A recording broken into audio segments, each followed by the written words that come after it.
என் தங்கப்பிள்ளையே, இன்று அம்மா உனக்கு ஒரு எச்சரிக்கை பதிவினை கொண்டு வந்திருக்கின்றேன். நீண்ட நாட்களுக்கு பிறகு உன் தாயானவளிடத்திலிருந்து உனக்கான ஒரு எச்சரிக்கை செய்தி வந்திருக்கிறது என்றால் அதை என் பிள்ளை நீ கவனமாகத்தான் கேட்க வேண்டும். என் தங்கமே, குடும்பங்கள் என்றால் பிரச்சனைகள் வரத்தான் செய்யும்.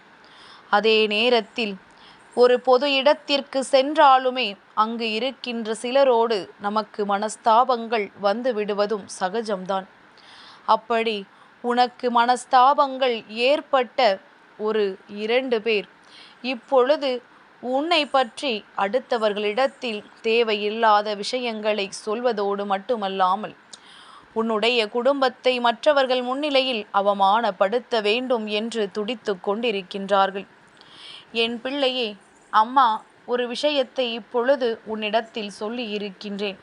அது என்னவென்றால், நான் சொல்கின்ற இந்த 2 பேரில் ஒருவர்தான் தான் கையில் வைத்திருக்கின்ற ஒரு பொருளின் மூலமாக உன்னை பற்றி மற்றவர்களுக்கு தெரிவித்து கொண்டிருக்கிறார் என்று.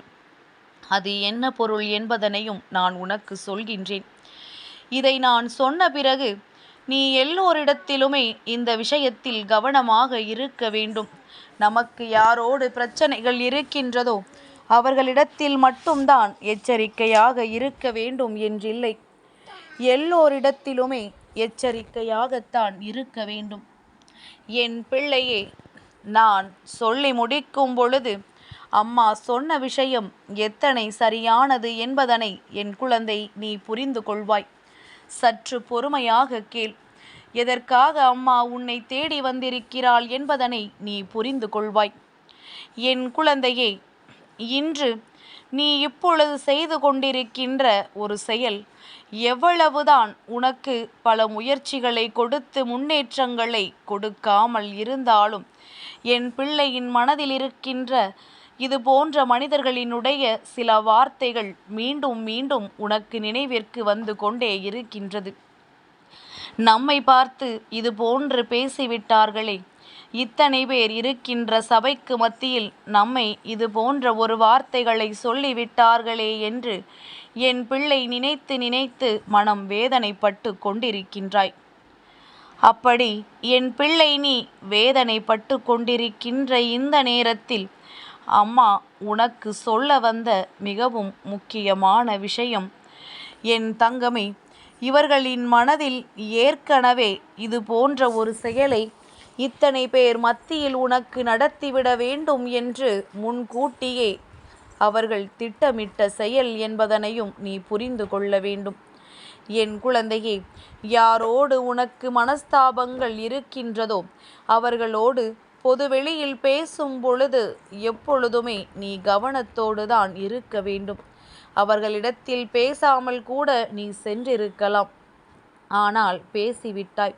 சரி, இருந்தாலும் இப்பொழுதெல்லாம் அவர்களே தானாக உன்னை தேடி தேடி வந்து தேவையில்லாத கேள்விகளை உன்னிடத்தில் கேட்பதும் அதற்கு நீ என்ன பதிலை சொல்கிறாய் என்பதை தெரிந்து கொள்வதில் அத்தனை ஆர்வத்தோடும் இருந்து கொண்டிருக்கின்றார்கள். அவர்களின் இத்தனை ஆர்வத்தில் ஒரு காரணம் இருக்கின்றதல்லவா? அதுதான் மற்றவர்களுக்கு உன் மனதில் என்ன இருக்கின்றது என்பதனை கொண்டு சேர்க்க வேண்டும் என்பதுதான். நீ ஏதேனும் கோபத்தில் வார்த்தைகளை விடுவாய், அதை உடனே மற்றவர்களிடத்தில் சொல்லிவிட வேண்டும் என்று அவர்களின் எண்ணமானது மேலோங்கி நின்று கொண்டிருக்கின்றது. அவர்கள் அப்படி தன் கையில் என்ன வைத்து கொண்டு அடுத்தவர்களுக்கு இதனை தெரிவித்து கொண்டிருக்கின்றார்கள் தெரியுமா? என் பிள்ளையே, விஞ்ஞான வளர்ச்சியில் இன்றிருக்கின்ற மனிதர்கள் தன்னுடைய கையில் கைபேசி என்ற ஒன்றை வைத்து கொண்டு அதன் மூலமாக இங்கு நடக்கின்ற தகவல்களை எல்லாம் எல்லோருக்கும் தெரிவித்து கொண்டிருக்கின்றார்கள்.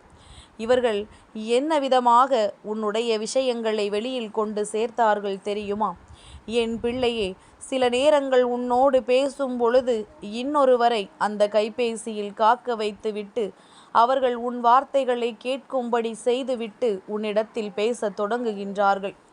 இன்னொரு விதமாக மற்ற சமயங்களில் என்ன செய்கின்றார்கள் தெரியுமா? நீ பேசுவதை எல்லாம் அதில் முழுமையாக பதிவு செய்துவிட்டு அதன் பிறகு அதனை அவர்களுக்கு கொண்டு காண்பிக்கின்றார்கள். நீ என்னவெல்லாம் பேசுகிறாய், எப்படியெல்லாம் பேசுகிறாய் என்று. இதையெல்லாம் செய்யும் பொழுது அவர்கள் வார்த்தையில் அதிக கவனமாக இருக்கின்றார்கள். உன்னுடைய வார்த்தைகளை வெளிக்கொண்டு வருவதில் மட்டுமே அவர்கள் இருக்கின்றார்கள். அப்படியானால் அவர்களுக்கு தெரியுமல்லவா, இதை கேட்கப் போகின்றவர்கள் நம்மை தவறாக நினைத்துவிடக்கூடாது, இவர்களை மட்டும்தான் தவறாக நினைக்க வேண்டும் என்று. என் பிள்ளையே, அதனால் அவர்கள் கவனத்தோடு இந்த விஷயத்தை செய்கின்றார்கள்.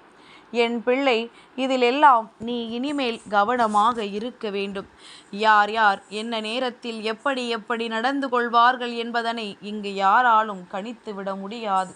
அதனால் உன்னுடன் இருந்து கொண்டே உனக்கு இது போன்ற செயல்களை செய்ய நினைக்கின்றார்கள். அப்படியானால் என் பிள்ளை, இவர்களிடத்திலெல்லாம் கவனமாக இருக்க வேண்டியது அவசியம்தானே? இதையெல்லாம் செய்து அவர்கள் எதையும் சாதிக்கப் போவது கிடையாது. நீ பேசுகின்ற வார்த்தைகளை எல்லாம் கேட்டு அங்கு ஒருவர் உன்னை தவறாக நினைக்கிறார்கள் என்றால் அதை பற்றி உனக்கு எந்த கவலையும் கிடையாது. ஆனாலும் நான் உன்னிடத்தில் இதை சொல்ல வந்ததற்கு காரணம், என் பிள்ளை, இது போன்றெல்லாம் நடக்கின்றது. இது போன்ற விஷயங்கள் எல்லாம் உன்னை சுற்றி நடந்து கொண்டிருக்கின்றது. இதையெல்லாம் நீ தெரிந்து கொள்ள வேண்டும் என்பதற்காகத்தான். என் பிள்ளை, நீ இப்படி கூட மனிதர்கள் இருக்கிறார்களா என்று அறியாமல் இருந்து கொண்டிருக்கின்றாயல்லவா? சந்தர்ப்ப சூழ்நிலைகள் வாழ்க்கையில் ஒருவரை கெட்டவராக காட்ட வேண்டும் என்றால் அதற்கு தான் என்ன வேண்டுமானாலும் செய்துவிடலாம் என்று நினைத்து கொண்டிருக்கின்ற மனிதர்களுக்கு மத்தியில்தான் என் குழந்தை நீ வாழ்ந்து கொண்டிருக்கின்றாய் என்பதனை மறந்து விடாதே. என் தங்கமே, எல்லாவற்றிற்கும் மேலாக ஒருவரை மற்றவர்கள் முன்னிலையில் அவமானப்படுத்திவிட வேண்டும், தான் அங்கு பெரியவராக இருக்க வேண்டும் என்று அவர்கள் நினைக்கின்றார்கள். இந்த சதியினை 2 பேர் சேர்ந்துதான் செய்கின்றார்கள். அவர்களுக்குள்ளேயே பேசி வைத்து கொண்டு இப்படி ஒரு திட்டத்தை தீட்டி உன்னை மற்றவர்கள் முன்னிலையில் அவமானப்படுத்த துடிக்கின்றார்கள். இன்று இன்னமும் அதிகபட்சமாக சென்று நடப்பதையெல்லாம் அதில் பதிவு நேரடியாக செய்து மற்றவர்களுக்கு காண்பிக்கின்றார்கள். என் பிள்ளையே, இங்கு தனிப்பட்ட விதத்தில் எந்த விதத்தையும் எந்த ஒரு விஷயத்தையும் ஒருவரிடத்தில் பேசிவிட முடியவில்லை. எல்லாமே ஏதோ ஒரு வகையில் பதிவு செய்யப்பட்டு மற்றவர்களுக்கு காட்டப்படுகின்றதோ என்கின்ற சந்தேகம் இப்பொழுது எல்லோருக்குமே எழத் தொடங்கி விட்டதல்லவா? அதனால் என் பிள்ளை, உன்னை சுற்றி நடக்கின்ற விஷயங்களில் எப்பொழுதுமே கவனமாக இரு.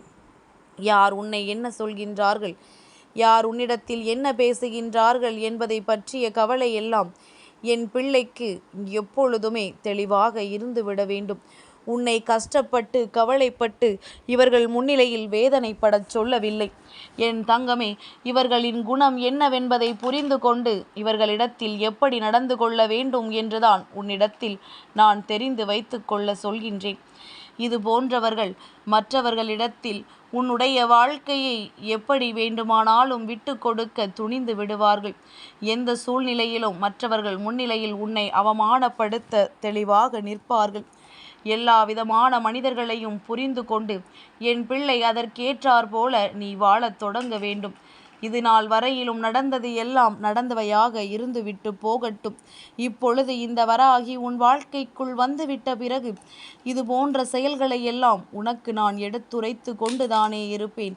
சுற்றி இருக்கின்ற மனிதர்கள் என்னென்ன வேலைகளை எல்லாம் செய்கின்றார்கள் என்பதனை உனக்கு உணர்த்தி கொண்டேதான் இருப்பேன்.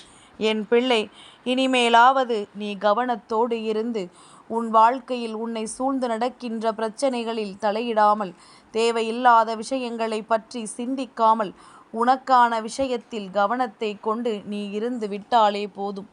என்றுமே இனி உனக்கு மன நிறைவாகத்தான் இருக்கும்.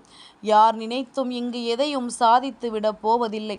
அப்படி ஒருவர் நீ செய்யாத ஒரு குற்றத்தை வேண்டும் என்றே உன் மீது செலுத்துகிறார்கள் என்றால், அதையும் மற்றவர்கள் நம்புகிறார்கள் என்றால், இவர்கள் யாருக்குமே உன் மீது உண்மையான நம்பிக்கை இல்லை என்பதை புரிந்து கொண்டு அவர்களை விட்டு விலகிச் செல்லத்தான் முயற்சி செய்ய வேண்டுமே தவிர, மாறாக ஏன் என்றும் எதற்காகவென்றும் ஆராய்ச்சி செய்து உன்னுடைய நேரத்தை நீ வீணடித்து கொண்டிருக்க கூடாது என்பதில் நீ கவனமாக இருக்க வேண்டும். என் பிள்ளைக்கு வாழ்க்கையில் எல்லாமே நினைத்தது போல நிச்சயமாக நல்லபடியாக நடக்கும். என் தங்கப்பிள்ளைக்கு இந்த வராகி அம்மாவினுடைய ஆசீர்வாதங்கள் எப்பொழுதும் உண்டு.